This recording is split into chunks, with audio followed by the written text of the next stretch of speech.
I personally did not have a very hot social life at 20. No. Did you, Eric Eggers from the Government Accountability Institute and that great Drilldown podcast with Peter Schweizer? What were you doing when you were 20? Oh, that would require a very different platform and type of conversation, Greg, than public radio. But I will say, listening... Well, what the hell's that supposed to mean? You an adult film or something like that? What were you doing? No, I enjoyed my 20s, but I would not say I had a terrific social life. It took me a long time to get out of college. I hear you. And yeah, it took me a long time to get out of college, but I wouldn't call it a great social life. So it makes me wonder if I will then go on to become quite successful. It sounds like no wonder you're so successful because you didn't have a great social life in your 20s either. It's actually great advice. Well, it does put things in perspective because when you're 20, you think like, oh my God, I didn't go to this party or nobody I mean, I don't know. I took things a little bit hard when I was 20. And, one thing I can say is like college was not my peak year, or high school. There are people who peak in high school, like, oh my gosh, they're the most popular. They're the most accomplished academically, athletically, and they feel like it's all downhill after that. I'm not in that category. And they're the ones that always want to come back for the reunions, too, for exactly that reason. As soon as I walk into that reunion, I feel like it's 1987. I really do. It's the same kind of feeling. Although I am something of a big man on campus now, even though we don't do it at the campus. We do it at the country club. And so, Eric, look, I want your thoughts on a couple of things. Number one, Lindsey Graham, the war hawk that he is, I never fully understood that. He thinks we should go all in to help Iran in this conflict. Did you catch wind of that, and what do you make of that? Yeah, imagine a world, if I told you 5 years ago, Greg, that Lindsey Graham is going to be Team Iran in a future Iran-Israel conflict, would you have believed me, or would you have thought I was back in my 20s? I think it's a great question. It's such a weird time that we're living in. There's so many different angles to this geopolitically. The fact that Israel kind of went with what Marco Rubio said was not with U.S. permission per se. But then people, and I think there's a lot of different angles that people should be considering. Imagine if this had happened under a Joe Biden administration. Imagine if imagine if the Biden administration has been negotiating with Iran and Israel said, forget that, we're attacking them without your permission. I think people would think a different thing about the Biden administration than people are saying about the Trump administration. And it just shows you how kind of upside down the global order is, largely in a positive way.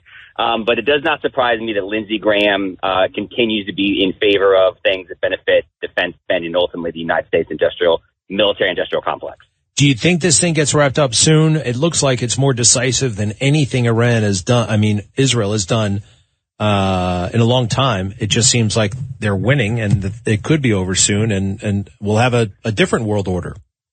You can play this tape back against me in a couple weeks and say how stupid I am. I don't.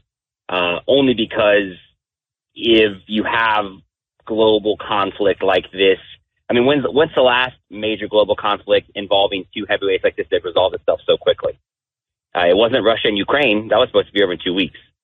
So I think that there is, what we do at the Government Accountability Institute and on our podcast, which you're so kind to always feature, is we try to talk about what's the status quo, how come the status quo doesn't change, and who's making money off of it.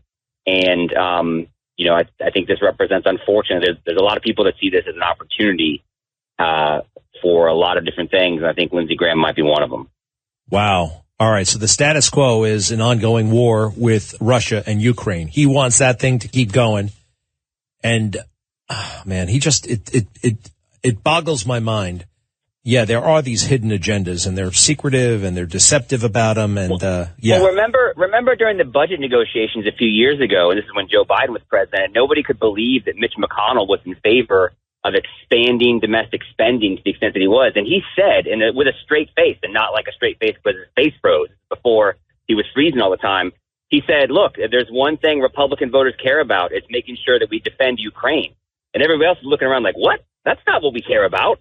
But I think it just speaks to how ingrained support for some of these very powerful interests has become at the elite level. That's what Donald Trump represents such a threat to. That's one of the reasons why they threw so many different aspects at him to try to keep him from resuming his presidency. And so, yeah, there's always hidden agendas. And I think to his credit, Donald Trump's quite adept at understanding them and leveraging them ultimately to the benefit of the United States and hopefully the United States taxpayer. And do me a favor, if you can, I want to play, this is Melissa Hortman speaking really just a few hours before she was shot, the Speaker of the Minnesota House of Representatives, and just listen to how freaked out she is because she sided with the Republicans. And, well, we know what happened to her next. Cut 13, if you don't mind. Cut 13. I know that people will be hurt by that vote. And we worked very hard to try to get a budget deal that wouldn't include that provision. DFL Speaker Emerita Melissa Hortman emotional following the House's adjournment from a special session Monday. Hortman was the lone DFL lawmaker to cast a vote to cut Minnesota Care access for undocumented immigrants. It's a move she made with a heavy heart. I did what leaders do. I stepped up and I got the job done for the people of Minnesota. The bill was deeply unpopular with members of the DFL caucus. Members have repeatedly expressed frustration that the bill was part of a compromise, one that would ensure the necessary GOP votes to pass the rest of the state budget. We are tremendously disappointed and gut-wrenched at this decision, at this compromise that compromises our communities that are most vulnerable. Hortman knows she let down her own caucus members with the vote. They're right to be mad at me. I think some of them are pretty angry. I think that their job was to make folks who voted for that bill feel like crap, and I think that they succeeded. So this is one component that I have not seen anywhere, but she had just sided with Republicans and Democrats hated her, and then she was shot, and there's this, this maniac who did it, and people are trying to portray him as MAGA, but no. And if I look at it, and I'm trying to be objective here, I see the violence coming from the left, not the right. You? Well, I agree with you on the larger trend. In fact, we did our podcast today that if you look at the protests that happened all over the country, the only place you're seeing violence is in these pockets of leftist areas like Los Angeles, where 500 people were arrested, in Portland, where they used a stop sign to break through an ice barrier. I don't know enough about this lunatic in Minnesota. He appears to have been trying to build a church. He appears to have been consistent with some conservative ideals, but then he's struggling personally. So kind of who knows where he ends up. But I agree with you on the aggregate that violence comes from the left. You didn't see violence at any of the Tea Party protests and rallies. It does unfortunately come from these Antifa-like areas. And ironically, I think the left considers all these No King protests to be somewhat of a failure, because if you look at it, they didn't draw the young, ambitious, and kind of aggravated energy that caused a lot of the violence. It's mostly just the same old white liberals that support these progressive causes that are increasingly out of touch with where mainstream America is. They are particularly older, aren't they? A lot of grandmothers in their 60s and stuff like that. And do you have your life so organized, so I don't know if I'd ever have everything in its right place enough for me to hit the streets and yelling and screaming and trying to create change in other people's lives. Then again, I do believe that there is a time and a place for that. But seriously, I have too many things to do around the house that I could, everything is so perfect in my life that I could come out and try to straighten out yours. There's something about you, right? No, it's insane. And here's the irony of it. These things are obviously organized. They're astroturfed by all these Soros-funded Arabella groups. We actually did some unique original reporting on this.